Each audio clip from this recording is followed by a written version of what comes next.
ആദ്യം മുതലൊക്കെ പള്ളിയിൽ പോകാൻ ഭയങ്കര താല്പര്യമുള്ള ആളാണ്. എനിക്ക് ഈശോ ഇല്ലാതെ ജീവിക്കാൻ പറ്റില്ല. പിന്നെ മനസ്സിൽ ഹൃദയത്തിൽ ഞാൻ അറിയാതെ ഈശോയോട് അടുത്തടുത്തടുത്ത് പോവുകയാണ്.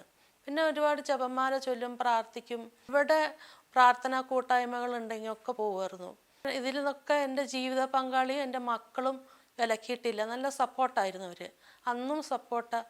പള്ളിയിൽ പോകുന്ന കാര്യത്തിലോ അങ്ങനെ ഉള്ള കാര്യത്തിന് അവർ നല്ല സപ്പോർട്ടായിട്ടാണ് ഇപ്പോഴും നിൽക്കുന്നത്. ആദ്യമൊക്കെ തിരുവോസ്തി തരുമ്പോൾ ഒന്നും അറിയില്ലായിരുന്നു. ഒരു ഗോതമ്പ് അപ്പം അല്ലേന്ന് ഓർത്തു. ഒറ്റപ്പെട്ടിങ്ങനെ ഇരിക്കുമ്പോൾ ഞാൻ ചിന്തിക്കും ഹൃദയത്തിൽ ഈശോയെക്കുറിച്ച്. ഈ ബൈബിളിൽ എഴുതി വെച്ചത് ഞാൻ അങ്ങനെ ആഗ്രഹിച്ച് ചിന്തിക്കുമായിരുന്നു. അങ്ങനെ ഇരിക്കുകയാണ് 2021 ഞങ്ങൾക്ക് അച്ഛൻ താമസത്തിന് വന്നു കഴിഞ്ഞപ്പോൾ അതൊന്നില്ലാത്ത സന്തോഷം അങ്ങ് അനുഭവപ്പെട്ടു. എനിക്ക് എന്നും വിശുദ്ധ കുർബാനയ്ക്ക് പോകാമല്ലോ, എൻ്റെ പ്രാർത്ഥന ഈശോ കേട്ടല്ലോ എന്ന്.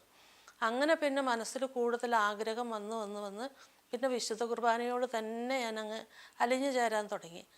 അങ്ങനെ പിന്നെ കുർബാനയില്ലാതെ എനിക്ക് ജീവിക്കാൻ പറ്റാതെയായി പോയി.